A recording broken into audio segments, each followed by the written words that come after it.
Copilot Studio fait le plein de modèles. C'est quoi le lot d'annonces, le gros récap de la semaine? Dis-nous tout. Il y en a... J'ai même pas tout parce que ça rentre pas en fait, il y en a tellement. Beaucoup de news et du GA et plein de nouvelles choses. Moi je commence par le gros sujet qui est arrivé, qui a été en fait l'arrivée en preview là, du deep reasoning dans Copilot Studio. Donc le deep reasoning c'est quoi? C'est globalement donner des vraies capacités de réflexion à un agent. Aujourd'hui on a des prompts. Donc on a l'impression qu'il y a du raisonnement. Oui, il y a de la compréhension, recherche d'intention, et on essaye d'aller vers l'objectif en certaine autonomie là-dedans. Le deep reasoning, en fait, c'est de confronter les intentions et l'objectif à un raisonnement et de s'assurer que le résultat obtenu correspond à ce raisonnement. Et donc ça va changer beaucoup de choses dans ce qu'on va faire. Et je vais te compléter là-dessus. Hein. Donc c'est en effet une catégorie de modèles qu'on appelle les modèles de raisonnement, ont été annoncés chez OpenAI à partir des modèles O1, mais qu'on va retrouver chez d'autres éditeurs. Tu l'as très bien dit, l'idée c'est que plutôt que générer une réponse qui s'enchaîne, probabilité on va dire, avec les modèles classiques, ils vont découper ces modèles, votre question, en sous-problématiques. Donc ça veut dire qu'ils vont explorer plusieurs pistes de réponse en fonction des résultats qu'ils auront trouvés, notamment sur le web. Si on se source sur le web, et ben peut-être qu'ils auront exploré d'autres pistes, pour à la fin, en gros, concaténer tout l'ensemble et vous faire une réponse très très précise. Et on a discuté pas plus tôt que tout à l'heure avec Maxime d'un cas d'usage où j'ai testé ces modèles, notamment par exemple sur l'organisation de voyage. Si vous voulez voyager à l'étranger, savoir si vous pouvez aller d'un lieu vers un autre en une journée, j'ai fait le test et du coup c'est assez fou. Alors je l'ai pas fait sur Copilot Studio, je l'avais fait sur Bien sûr. Gemini pour le coup, je testais des Gemini 2.0 Flash pour voir ce que ça donnait. Et du coup, il allait se sourcer sur tout un paquet de sites. Il allait vérifier d'une part les horaires de transport officiels sur les sites de transport, les temps de visite annoncés sur les sites de guides touristiques. Et en fonction, hop, il déroulait. Donc ça prenait 10 minutes à peu près la réponse, hein, quand même. Donc, mais par contre, on suit tout le flot de réflexion. Elle est plus pour méthodique, après en fait. apporter. Voilà, c'est une vraie méthode, comme si on lui posait un problème et il disait bon voilà, j'ai toute une semaine pour chercher dans la bibliothèque. Je vais explorer plusieurs bouquins, plusieurs pistes thématiques, et à la fin, je restitue. Donc c'est assez puissant quand on a des cas complexes à demander en termes de traitement. Donc surtout ça, il confronte le résultat. Et en fait, tu passes d'une IA qui répond à une IA qui réfléchit, exactement. et qui se challenge elle-même. Et ça, voilà. Franchement, quand on me l'a dit, je pense qu'aux gens, allez le tester. Ouais. Vrai. Il faut jouer avec pour vraiment... On peut l'expliquer pendant des heures. Il n'y a que quand j'ai joué avec pour de vrai que j'ai vraiment vu le waouh. Ça, quand on dit, Romain, que c'est que dans Copilot Studio, ça veut dire que c'est quoi maintenant? C'est quand tu crées un agent, tu as la possibilité de mettre le deep reasoning. Ça se présente comment? Alors en fait, comment ça se présente? C'est que justement, tu vas dans les paramétrages d'IA, donc là où tu actives le mode orchestration, là où tu actives l'on-onset mode, qu'on a parlé d'autres fois, que j'en reparlerai. Là, globalement, c'est pareil, c'est un bouton à cocher de l'activer. Mais pour le moment, même quand on l'active, il faut, dans le prompt ou dans la phrase, dire « je veux que tu raisonnes ». Voilà. Okay. Pour l'instant, ce n'est pas automatique. On n'est pas... Donc pour ceux qui on parle de modèle, le modèle derrière, c'est O1. Okay. Sachant que 4.5 le fait aussi. Mais on est sur GPT O1. Moi, vu que je suis aussi sur de l'OpenAI à côté, j'ai accès à la preview 4.5. Elle sait le faire. Mais là, déjà, c'est O1. Déjà, O1, il est fantastique. Il est fou. Hein. Donc déjà, ça, c'est intéressant. Et là où c'est intéressant, et c'est plus intéressant même qu'un O1 dans le GPT, O1, aujourd'hui, a une imitation. O1 ne sait pas chercher sur Internet. O1 raisonne par rapport à des informations. Et c'est là toute la force d'un Copilot Studio, pareil que j'expliquais d'autres fois, où lui, Copilot Studio, il sépare les briques. C'est que souvent, quand on parle de RAG, de la partie de récupération augmentée pour la génération, souvent, on associe le modèle génératif à la façon de rechercher et de retrieve les informations. Copilot Studio est une boîte de Lego modulaire. Et le retrieve, l'augmented et le generated peuvent tous les trois s'interchanger comme des pièces de Lego.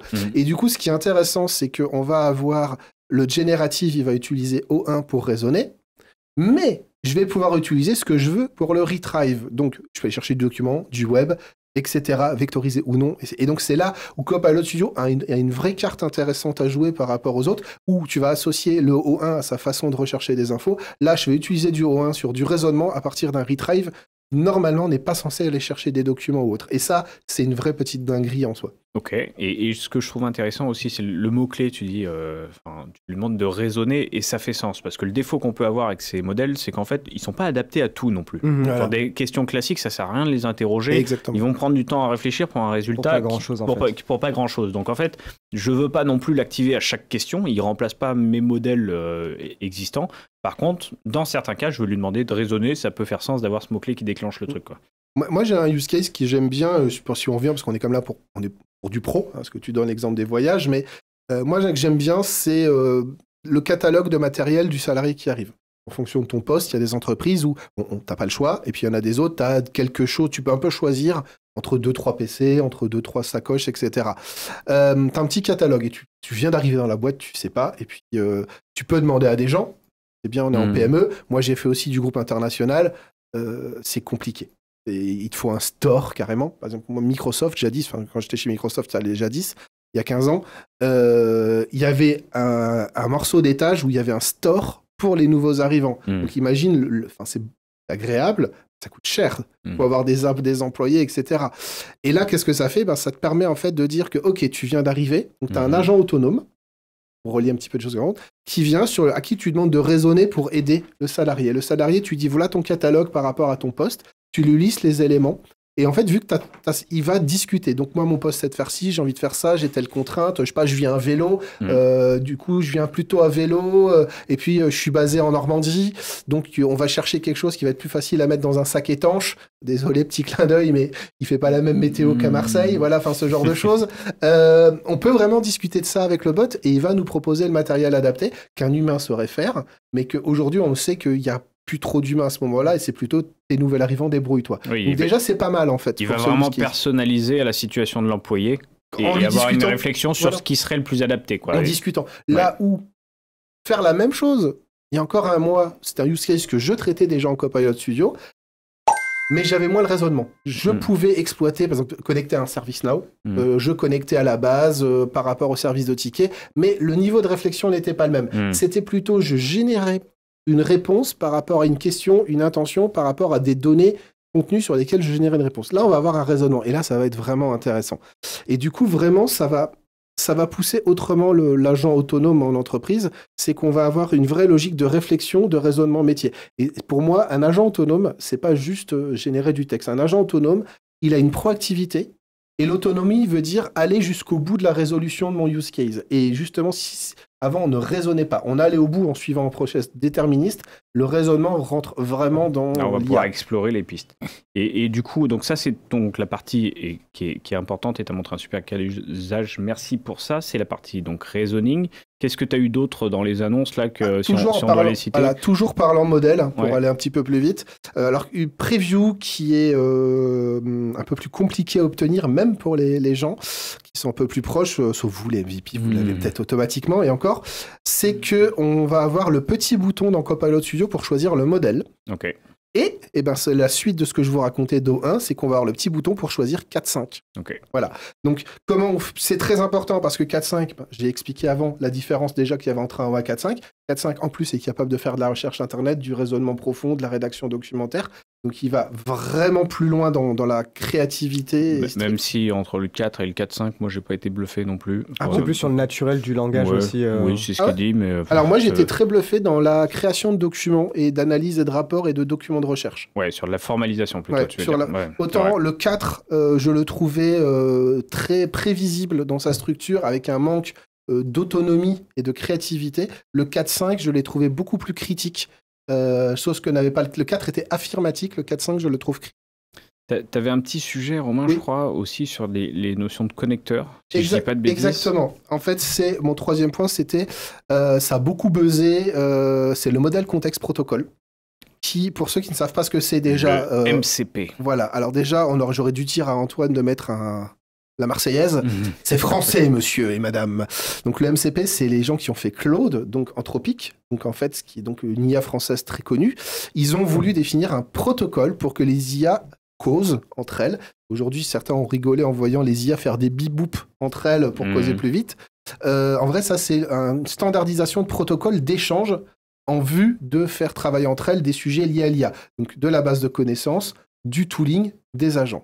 Ce modèle MCP, en fait, il est très récent, mais il a explosé au sens positif sur Internet, au sens tout le monde l'utilise. C'était un vrai besoin, c'est-à-dire qu'aujourd'hui, on parle d'agents qui doivent s'interopérer avec de l'API, mais c'est-à-dire qu'à Das Model Context Protocol oder MCP ist ein standardisiertes offenes Protokoll, das die Interaktion von Key-Modellen und Agenten mit externen Daten que les autres qui s'est dit on va faire l'USB type C du modèle de l'API pour les agents, et ils ont inventé le MCP qui s'est imposé de lui-même du coup en effet. C'est même pire que l'USB, c'est que l'USB ça serait limite c'est la multiprise USB universelle qui vient un prompt t'explique tout ce qui se passe derrière la prise. C'est ça, voilà. Exactement. Et du coup, c'est l'arrivée, c'est que c'est son arrivée dans Copilot Studio. Et ce qui fait Copilot Studio, aujourd'hui, en plus des connecteurs Power Platform pour me brancher, qui sont des petites avec des API dedans, là, le MCP, c'est je mets un dictionnaire, un catalogue expliqué en langage mi-humain, mi-machine, ici la placer celle-là, qui va justement permettre en no-code de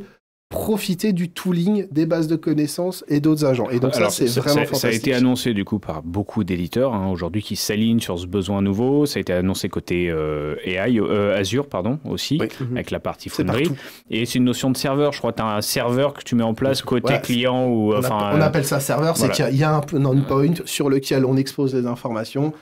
Là, on parle de serveur, on pourrait parler d'endpoint. Oui, professionnellement, on parle de MCP serveur, mais en fait, c'est un point auquel on se connecte pour aller consulter le catalogue. Ça pourrait être un site web, ça pourrait être un catalogue.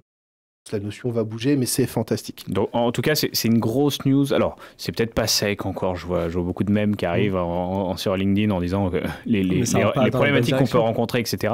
Par contre, c'est un vrai besoin. C'est-à-dire que si demain, on veut vraiment avoir simplifié le côté agent, l'accessibilité à tout type de logiciels, apps, etc., c'est par des avancées comme ça qu'on y arrivera. On va simplifier le SI. C'est surtout que les IA, avec le raisonnement, utilisent les prompts pour décider des actions.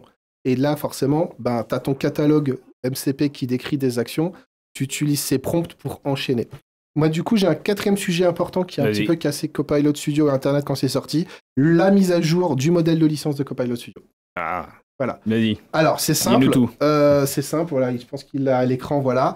C'est simple. Tout ce qui est hyper puissant et qui coûtait cher a été divisé par 5. C'est rassurant. Voilà, on va faire la version courte. La version un peu plus longue, c'est que le mode orchestration qui permet d'utiliser, au lieu de faire un chatbot prédictif avec des chaînages à la des dessins un petit peu, là, que ça soit l'IA qui réfléchisse comment enchaîner les actions, ça coûtait 25 messages par décision. Là, le 25 est devenu 5. C'est rassurant. Donc, le but de Microsoft aujourd'hui, c'est de te faire peur. Tu vois, il démarre avec des annonces où tu es là en mode ça marchera jamais, c'est pas possible. Et tu as des Romains qui reviennent vers nous catastrophés en disant on pourra jamais en faire un projet. Et après, c'est 2 semaines plus tard, te dire oh, en fait, on rigole, c'était 5 fois moins cher. Sauf que. Ils attendent de voir si ça passe, tu vois ça. C'est ça. Ah non, c'est pas passé. Exactement. Imagine ça passe. Tout le monde dit oui, mais c'est pas surprenant. Tu tapes avec une licence super haute. De licence.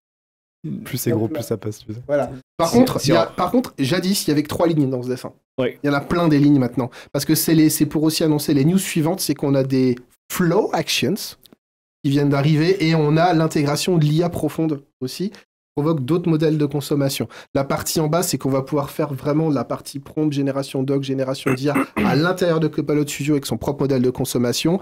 Et le sujet d'après, les flow actions, je vais y passer du temps. Il y a un nouveau type de workflow, de flow, qui arrive via Copilot Studio. Et on va passer tout de suite à ce nouveau sujet, du coup, qui m'intéresse. Juste avant, mais là que des mots. Sortie en global disponibilité, les agents autonomes dont je parlais, qui étaient en preview depuis 1 an, l'orchestrateur, Copilot Studio orchestrateur, pareil, c'est sorti en global. Les custom prompts, nativement, pareil, c'était en preview, c'est intégré dedans. L'intégration d'Azure iFoundry et Azure iSearch, qui tu devais passer par Power Automate il y a encore 1 semaine, c'est des connecteurs natifs. Et l'intégration de Copilot Studio dans la vue administrateur, c'est-à-dire au sens où si tu fais des petits Copilot Studio que tu veux diffuser dans Copilot 365, pareil, c'est en GA pour les admins. Voilà, c'était la petite liste. On vous l'a dit, il avait beaucoup de choses, Romain, et c'est pas fini. Donc je résume sur ta première thématique, Romain. C'est surtout l'arrivée des modèles de raisonnement, le bouton changer de modèle qui sera intéressant à terme, disponible dans Copilot Studio. Le MCP, ce protocole qui vient uniformiser l'accès depuis des agents à de l'API. Il était cité comme l'USB type C de l'API. Et tu finissais sur, je sais plus, Le changement de modèle de licensing, C'est ça. pardon, j'y arrive.